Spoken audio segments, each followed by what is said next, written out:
Bueno, reciban todos un cordial saludo. Mi nombre es Sergio Alvarado Vivas y voy a compartir con ustedes algunas ideas relacionadas con la ponencia denominada Resignificaciones y resistencias en tiempos del NetArt. Primero, entonces, hay que acercarnos al fenómeno partiendo de esta idea de cómo la expansión de los medios informáticos y el desbordante crecimiento de Internet comenzaron a generar inquietudes sobre los usos sociales que podían tener aquellas tecnologías, ¿no? De allí que sea uno de nuestros objetivos primordiales analizar el fenómeno NetArt como una nueva forma de arte crítico y escenario de otras narrativas, además de explorar cómo ha propiciado la visibilidad de discursos que resignifican y expresan resistencias diversas, muchas de ellas relacionadas con las profundas transformaciones culturales que ha traído la comunicación a través de las pantallas. De igual manera nos va a permitir, con algunos ejemplos que les mostraré más adelante, eh, dar cuenta de nuevos itinerarios donde muchas veces esas creatividades amateurs tienen cabida, escena donde el artista puede ser básicamente cualquier ciudadano. De allí que quiera mencionar algunos antecedentes que me parecen importantes, por ejemplo, el arte rupestre. Estos vestigios dieron o arrojaron varias, o nos arrojan varias ideas relacionadas a cómo las comunidades registraban los aspectos más relevantes de su acontecer en superficies rocosas y que en últimas querían dar al otro una idea, una herencia, un acto mismo de compartir para sobrevivir como especie. También el arte rupestre nos arroja una idea muy potente respecto a la preponderancia de las intencionalidades comunicativas más allá de su trascendencia por las bondades estéticas o de su elaboración. En últimas, el arte rupestre se constituye en un acto de libertad de expresión, de querer comunicar al otro lo que consideraba relevante para su ser, para su marco de referencia, ¿no? Y esa posibilidad de acercarse al otro sin incluso no estar compartiendo el espacio, el tiempo de la comunicación y muchas veces el espacio físico. No siempre lo compartían, no siempre estaban en esos mismos momentos y aún así podían surgir esos flujos de comunicación muy interesantes, en este caso para sobrevivir. Hay otros antecedentes muy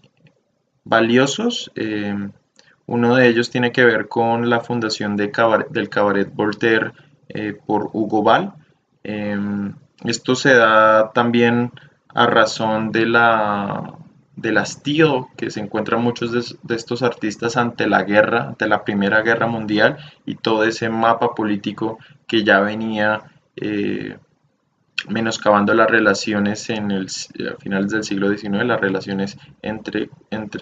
varios de los territorios, ¿no? Entonces se vuelve un punto de inflexión, estos artistas buscan territorios neutrales, se van a Zúrich, encuentran allí ese espacio denominado Cabaret Voltaire, donde en últimas muchos de los artistas que confluían expresaban de diferentes maneras posturas críticas, burlas, sátiras y resistencias como contraposición a ese arte impuesto por los círculos burgueses, ¿no? El movimiento Dada se hace muy famoso por el manifiesto publicado en 1918 por Tristan Tzara y de alguna manera, además de cantar en el surrealismo, también nos deja varias ideas muy interesantes en torno a esa noción del antiarte, ¿no? De hacer actos de rebelión ya no solamente saliendo a las calles, sino que también buscando espacios de lo artístico para manifestar o para resistirse frente a diversas dinámicas. Algunos antecedentes más concretos, los caligramas de Apollinaire, quien con aquella poética visual expresó ideas sobre guerra, amor, erotismo y paz, haciendo uso de juegos tipográficos que esbozaban figuras relacionadas al tema. Marcel Duchamp, por supuesto, con el denominado arte encontrado o el ready-made, transformó la idea del artista y del espectador, en tanto que planteaba el uso de objetos cotidianos que privados de todo valor funcional se podrían convertir en una pieza artística digna de exhibición, ¿no? Entonces nos demuestra en últimas una ruptura allí muy interesante. También eh, la famosa transformación allí o alteración de una Mona Lisa o una reproducción de la imagen de la Mona Lisa al ponerle bigote y poner estas letras abajo que significaban al leerlas separadamente esas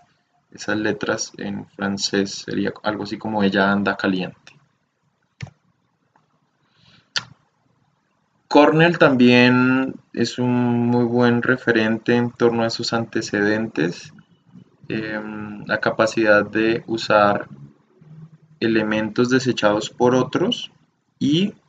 construir cajas con objetos cotidianos que hallaba en esos mercadillos, ¿no? En esas tiendas de antigüedades y lograr ensamblar diferentes relatos a partir de lo que para muchos sería basura. Otro referente, por supuesto, es Andy Warhol, quien logró, digamos que, reconciliar de alguna manera lo más alto con lo más bajo, o sea, el consumo, logró eh, subvertir esa idea de lo serial como algo simplemente de lo masivo y dice, no, esto también puede ser arte, esto de la repetición y la serialidad de alguna manera nos va a permitir irrumpir en esa idea clásica de la obra singular e irrepetible, portadora de un aura, así muy en la onda de Walter Benjamin, sino que dice, bueno, podemos hacer otro tipo de relatos, podemos hacer arte básicamente con cualquier cosa, con todo tipo de corrientes estéticas, donde ya no hay tantas rivalidades o tantas fronteras tan marcadas como en otros momentos. Entonces, acercándonos a estas conceptualizaciones del arte digital, sí quería mencionar algunas, no porque me interese definir plenamente el concepto, sería incluso contradictorio en torno a al fenómeno del arte digital en sí mismo, pero sí algunas ideas para que quien le interese el tema pues se aproxime un poco a lo que se está trabajando y lo que se está estudiando. Por un lado, pues vamos a encontrar el web art, que suele referirse a obras que operan bajo las condiciones y reglas disponibles del hipertexto que ofrece la WWW. Por tanto, Internet es una condición indispensable para la existencia de la obra. También tenemos esa concepción del net.art, que suele más bien referirse a esa primera gran generación de netartistas que se constituyeron en esa primera gran cosecha o primera gran generación en los 90, donde de alguna manera se constituyeron en esos precursores de lo que podía ser la expansión posterior de la práctica artística en entornos digitales. Y el NetArt se refiere más bien a todas aquellas obras, o se suele referir como a todas aquellas obras para las que las tecnologías basadas en redes de telecomunicación, no solo Internet, con condición suficiente y necesaria para su existencia, siendo imprescindible acceder a alguna de esas redes para poder experimentarlas, ¿no? Entonces, son tres conceptos, todos muy codependientes entre sí, que de alguna manera han tratado de definir o de ponerle algunas fronteras a la práctica del arte digital. Sin embargo, evidentemente la misma dinámica transformación de las tecnicidades ha hecho que muchos de estos conceptos pues se queden algo cortos. Entonces el netartista ya no es solamente aquel sujeto provisto de cualidades específicas, por el contrario, irrumpe con la noción tradicional del arte de épocas pasadas. Aquí cualquier ciudadano tiene la capacidad de ser una parte de la producción artística en lo digital. De allí que aparezcan estas nociones de las creatividades amateurs, las cuales en última se constituyen en un momento de emergencia de la producción visual, política y ciudadana. Una producción aficionada que hace uso de Internet como fuente de inspiración y como red de difusión. Es un acto digital de ready-made o de assemblage, de arte encontrado o de ensamblaje, donde la información cotidiana que transita en redes sociales digitales se puede constituir en algún momento en un insumo para la creación libre de un infinito número de obras artísticas digitales, ¿no? Entonces, por eso les he puesto allí varios ejemplos. Y también haciendo énfasis en que esto de las creatividades amateurs puede ser quizás una muy buena manera de representar cómo los memes, por ejemplo, se constituyen en ese estado de emergencia donde los ciudadanos reflejan de formas creativas con este remix de imágenes diferentes eh, escenarios de la, por ejemplo, en este caso de la política contemporánea, ¿no? Voy a darles algunos, o mencionarles algunas artistas y obras significativas del NetArt, solamente para que ustedes luego profundicen si les resulta de su interés. Uno de los referentes del NetArt, que es Vuk Kosic, de origen yugoslavo, encontró en el código ASCII la posibilidad de crear imágenes de temáticas diversas. Entonces volvió un código meramente pensado para la información, para la gestión de información, en una forma de crear poéticas visuales, allí representando a diferentes personajes cinematográficamente muy famosos. Él dice, uso el código ASCII porque es feo, y eso transgrede un poco esas dinámicas tradicionales del arte. También se hace muy famoso por las obras o por esta obra denominada Historia del Arte para los Aeropuertos, donde coge varias de las convenciones de los aeropuertos y las adapta o las relaciona con pues diferentes obras artísticas, la Venus de Milo, obras de Warhol, de Paul Cézanne, del mismo Marcel Duchamp. Otro ejemplo que podemos encontrar o otro artista que le recomiendo mucho es el moscovita Alexei Shulgin, quien hace diferentes intervenciones, hace diferentes apuestas artísticas. Esta, por ejemplo, se llama Jesus Touch, la cual consiste en implicar al usuario en las reflexiones de la reproductibilidad de la imagen, incluso de la imagen sagrada, como es esta de la crucifixión, y poder en este caso tocarla, ver con la relación de esas imágenes de lo sagrado, incluso con expresiones amateurs, con memes que transgreden un poco eso de lo inmaculado, esos metarrelatos que en muchos momentos se consideraban como intocables. También tenemos esta obra de Sebastián Kosor, eh, se llama, se llama Scream justamente porque hace una animación digital de la pintura de Edvard Munch, del Grito. Pero adicionalmente a esa animación, a esa reinterpretación de esa famosa obra, la musicaliza con una canción de Pink Floyd llamada The Great Geek in the Sky, la cual va en consonancia con la temática de la pintura, al hablar de la incertidumbre y el miedo a la muerte, ¿no? Entonces hace un remix muy interesante entre industria cultural, arte clásico y demás. Natalie Bookin con su proyecto Testament es un muy buen referente. La propuesta es una producción audiovisual nutrida con fragmentos de videos, de videoblogs, que son editados secuencialmente hallando puntos de confluencia temáticos, donde los cuales hacen eco e incluso marcan ritmos que el artista magistralmente logra entrelazar. Suele presentarse en instalaciones presenciales, pero también podemos verlo a través de nuestros ordenadores. Frederic Dossan, que se hace muy famoso con la animación de la Super Venus,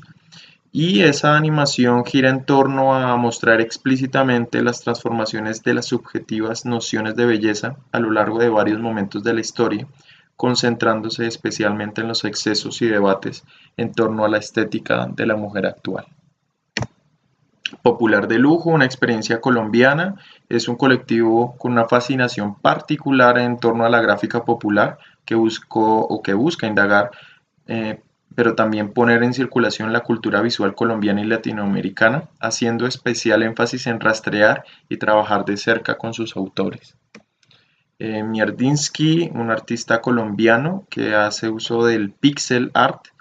y que hace toda una resignificación de la cultura popular de la capital bogotana, donde confluyen industrias culturales, estéticas urbanas y personajes que conviven en el imaginario de muchos de los ciudadanos que experimentaron aquella Bogotá de finales del siglo XX. Otra experiencia muy interesante, la cámara amante realizada por Juan Fernando Espina en 2002, la cual consistió en cambiar el uso social de más de un centenar de cámaras de seguridad de Medellín, en Colombia, para que artistas y ciudadanos realizaran frente a ellas puestas en escena a lo que para ellos de lo que para ellos fuera un acto de amor, ¿no? Entonces, todo esto fue también complementado con una transmisión por internet que permitía al usuario explorar las expresiones del otro a través de las cámaras de seguridad, ya no vigilando, sino más bien compartiendo las nociones de amor del otro. Esta novela gráfica muy interesante del artista plástico Jean-Paul Zapata eh,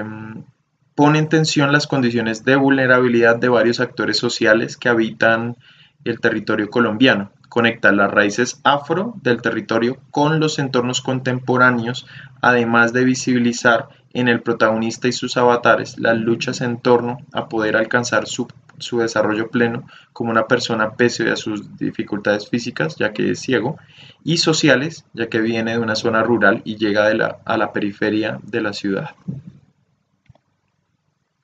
Por otro lado, tenemos esta experiencia recientemente premiada eh, del hondureño Germán Andino, denominada El hábito de la mordaza, la cual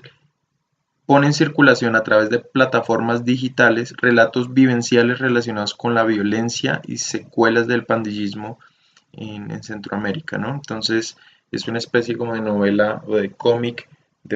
que se transita de forma horizontal, acompañado de sonidos y de una calidad gráfica muy interesante que de alguna manera nos acerca a unas realidades de relatos de diversas personas implicadas en los secuestros express y el pandillismo de varios territorios centroamericanos. Bueno, después de haber visto varias de estas experiencias, simplemente arrojar algunas conclusiones para cerrar algunas ideas. El arte digital se ha venido constituyendo como una ruta para que artistas y creativos amateurs tengan la posibilidad de resignificar sus territorios, reflexionando prácticas sociales contemporáneas y expresando también resistencias. El NetArt es una evidencia clara